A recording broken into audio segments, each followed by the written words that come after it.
Star प्रवाह वाहिनीच्या मी सावित्रीबाई ज्योतिराव फुले, अबोली तसेच शिवा यांसारख्या अनेक मालिकांमध्ये महत्त्वपूर्ण भूमिकेत झळकलेला लोकप्रिय मराठी अभिनेता अंगद म्हासकर हा दुसऱ्यांदा लग्नबंधनात अडकला आहे।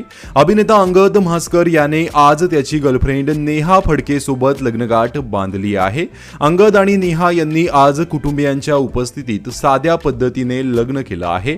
या लग्नाचे फोटो समोर येताच चाहते तसेच कलाकार मंडळींनी दोघांवरही अभिनंदनाचा वर्षाव केला आहे।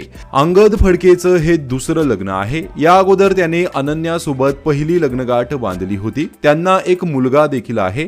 मात्र पहिल्या पत्नीला घटस्फोट दिल्यानंतर अंगदने आज नेहा फडके सोबत दुसऱ्यांदा लग्नगाठ बांधली आहे। काहीच दिवसांपूर्वी दोघांनी प्रेमाची जाहीर कबुली दिली होती। तर अंगद आणि नेहा यांना या नव्या प्रवासासाठी खूप खूप शुभेच्छा।